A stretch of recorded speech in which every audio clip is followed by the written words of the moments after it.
Good morning, everyone. Our topic is chemical kinetics. अभी chemical kinetics का meaning क्या होता है? अभी केमिस्ट्री का एक पार्ट है जिसके अंदर में अपने को स्टडी करनी है किसकी, तो rate of reaction. Then what is rate? Rapidity of any reaction, मतलब एक रिएक्शन अगर हो रही है तो कितनी स्पीड में हो रहा है उसको बोलते हैं उसका रेट. जैसे अगर मैंने बोल दिया एक कार्बन और ऑक्सीजन को कंबाइन करने के लिए, सपोज कंबाइन करने बनाने वाला ये कार्बन डाइऑक्साइड, अगर ये बनाने के लिए उसको टाइम लग रहा है 1 सेकेंड, मतलब इसका मीनिंग क्या है कि ये बहुत ही फास्ट रिएक्शन है, इसका रेट फास्टर है. वहीं पर अगर मैं अज्यूम करता हूँ S+O2 गिव्स SO2, अगर ये रिएक्शन हो रहा है और इसके लिए होने के लिए अगर ये लगा रहा है 10 मिनट्स, मतलब इसका रेट क्या है, बहुत स्लो है. मतलब यहाँ से हम बता सकते हैं कि कोई भी रिएक्शन कितना फास्ट है या फिर कितना स्लो है. अगर रेट के बारे में शुरू ही किया है तो चल पढ़ लेते हैं. सबसे पहले एवरेज रेट.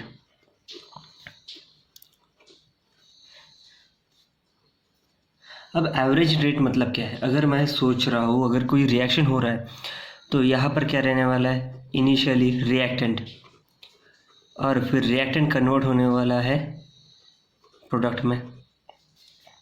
अगर यहाँ बोल दिया रिएक्टेंट है कन्वर्ट हो रहा है प्रोडक्ट में, तो यहाँ क्या समझ में आएगा कि रिएक्टेंट अगर इनिशियली 100 था तो प्रोडक्ट इनिशियली रहने वाला है 0. लेकिन जैसे जैसे रिएक्टेंट यूज़ होते जाएगा वैसे वैसे प्रोडक्ट बनते जाएगा. जैसे अगर मैंने अज्यूम कर लिया यहाँ पर अगर 70 मॉलिक्यूल्स रिएक्टेंट के बचे हुए हैं, अगर यूज़ हो गए 30 मॉलिक्यूल्स तो बचे हुए 70 मॉलिक्यूल्स, लेकिन कन्वर्ट हो जाएंगे 30 मॉलिक्यूल्स. फिर वैसे ही अगर यहाँ पर क्वांटिटी में मैंने अज्यूम कर लिया 50 तो यहाँ 50 हो जाएंगे. फिर अगर इधर अज्यूम कर लिया मैंने 10, देन इधर में 90. मतलब यहाँ क्या समझ में आ रहा है कि रिएक्टेंट की क्वांटिटी हमेशा कम होते जाने वाली है, वैसे ही प्रोडक्ट की क्वांटिटी हमेशा बढ़ते जाने वाली है. इसी बेसिस पे हम बताने वाले भी एवरेज रेट. एवरेज रेट का मीनिंग क्या होता है? तो rate is change in concentration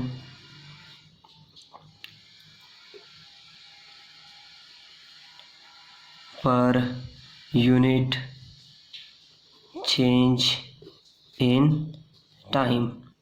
मतलब किसी भी रिएक्टेंट के कॉन्सेंट्रेशन या फिर किसी भी प्रोडक्ट के कॉन्सेंट्रेशन में अगर कुछ चेंज आ रहा है विथ रिस्पेक्ट टू टाइम, उसे कहते हैं हम एवरेज रेट. अब देखो जैसे अगर मैंने रिएक्शन बोल दिए है, रिएक्टेंट से कन्वर्ट हो रही है प्रोडक्ट में, जब ये रिएक्टेंट से कम्प्लीटली प्रोडक्ट में कन्वर्ट होता है तो वो टाइम पे जो रेट निकाला जाता है उसे कहा जाता है एवरेज रेट.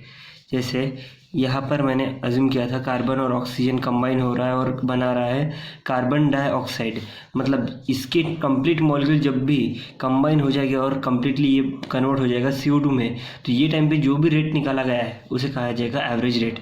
अब जब भी एवरेज रेट निकालना है तो सिंबल हमें यूज़ करना है delta. Suppose consider reaction A+B gives C. अब इसका रेट लिखना है. अब एवरेज रेट के बारे में जब भी लिखना है तो क्या रहने वाला है, रेट इज इक्वल्स टू, अब यहाँ पर ए का कॉन्सेंट्रेशन, अब ए की क्वांटिटी अगर मैं बात करूँगा बढ़ने वाला है कि कम होने वाला है, तो मैंने आपको पहले ही बता दिया है कि रिएक्टेंट की क्वांटिटी हमेशा कम होने वाली है और प्रोडक्ट की क्वांटिटी हमेशा बढ़ने वाली है.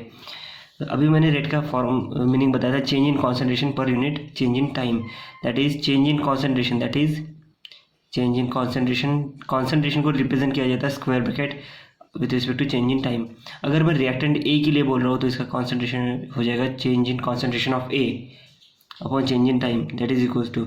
वैसे ही बी के लिए अगर लिखना है change in concentration of B upon change in time, वैसे ही सी के लिए change in concentration of C upon change in time.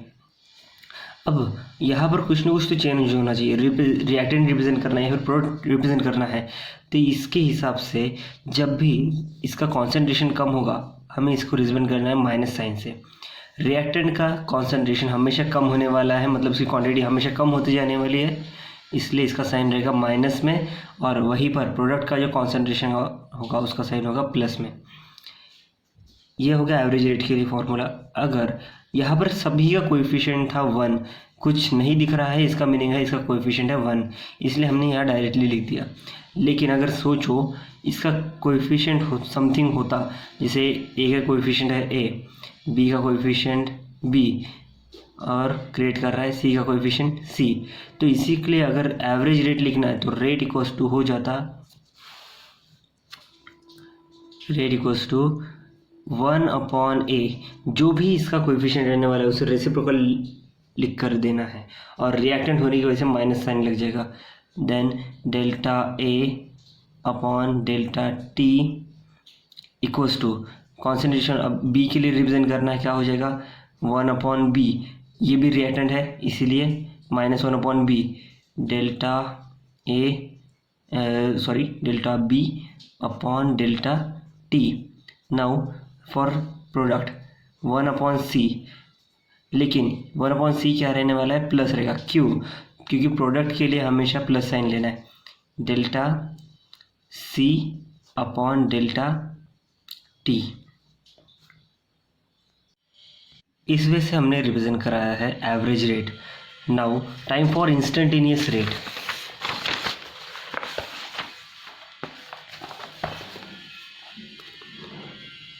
Instantaneous rate, अब ये इंस्टेंटेनियस रेट क्या होने वाला है, जैसे एक एग्जांपल देता हूँ मैं आपको सबको। जिसे मेरा एक डेस्टिनेशन है ए, मैं ए डेस्टिनेशन से स्टार्ट किया और मुझे पहुंचना है डेस्टिनेशन बी तक।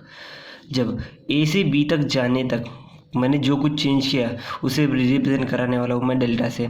लेकिन अगर सपोज़ मैंने बोल दिया मुझे बीच में किसी एक जगह पर उसका रेट पता करना है, तो इनिशियली मतलब बीच में किसी भी टाइम पर जो रेट निकाला जाता है उस रेट को कहा जाता है इंस्टेंटेनियस रेट, और इसलिए हमेशा चेंज को इंडिकेट कराना पड़ने वाला है डी। तो इंस्टेंटेनियस रेट और एवरेज रेट लिखने के लिए कोई भी चेंज नहीं है, ओनली जहाँ जहाँ डेल्टा हमने लिखा हुआ है वहाँ पर सिर्फ आने वाला है डी। जैसे रिएक्शन क्या लिखा था हमने, a + b गिव्स c, और इसके लिए जब भी कॉन्सेंट्रेशन का चेंज लिखा था क्या लिखा था, रेट इक्वल्स टू माइनस, अब ए का कॉन्सेंट्रेशन रिप्रेजेंट कराने के लिए एवरेज रेट में लिखा था delta, now we are writing D, a/dt। फिर b के लिए लिखना है, क्या हो जाएगा -dB/dt, और c के लिखना है +dC/dt। यहाँ हमने d लिया है क्योंकि यह हमें रिप्रेजेंट कराना है इंस्टेंटेनियस रेट। एक्चुअल में इंस्टेंटेनियस रेट का मीनिंग क्या होता है, rate of reaction at a particular instant,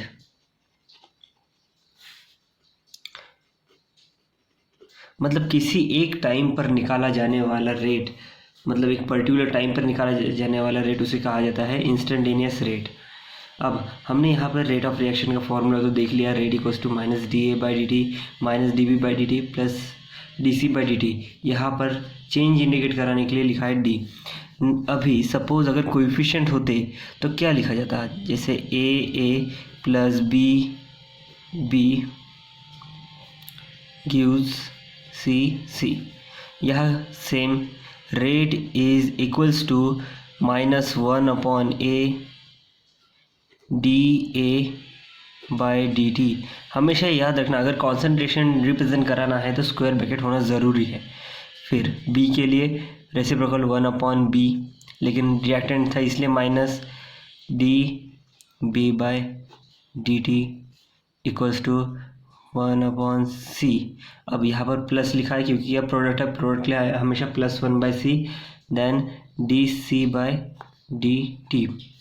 now I am assuming an example, जैसे एक एग्जांपल अज्यूम करते हैं, कार्बन और ऑक्सीजन कंबाइन हुआ था और कार्बन डाइऑक्साइड बना था। जनरल रिएक्शन है हमारा, इसमें क्या होने वाला है, अगर इसका रिप्रेजेंट कराना है रेट, कौन सा रेट, इंस्टेंटेनियस रेट, तो हम क्या रिप्रेजेंट कराएंगे, तो यहाँ इसका कोएफिशिएंट कितना है, तो सामने हमें दिखाई दे रहा है 1, तो यहाँ पर इसके सामने कोएफिशिएंट का रेसिप्रोकल लिखने की कोई ज़रूरत नहीं है क्योंकि यहाँ पर कोएफिशिएंट 1 है। क्या हो जाएगा, minus, because it is a reactant, -d, reactant कौन है, कार्बन, तो स्क्वायर ब्रैकेट में कार्बन और dt। फिर ऑक्सीजन के लिए क्या लिखते सकते हैं, -dO2/dt। फिर से कॉन्सेंट्रेशन स्क्वायर ब्रैकेट, फिर कार्बन डाइऑक्साइड प्लस DCO2/dt, ये हो गया हमारा रेट। अनदर एग्जाम्पल, ये तो एग्जाम्पल 1 हो गया, अभी एग्जाम्पल 2 अज्यूम करेंगे। एग्जाम्पल 2 क्या होगा, तो देखो एक बैलेंस्ड रिएक्शन लेता हूँ, 2H2 plus O2 gives 2H2O। अब ये रिएक्शन के लिए हमें रेट लिखना है। क्या होगा रेट, रेट इक्वल्स टू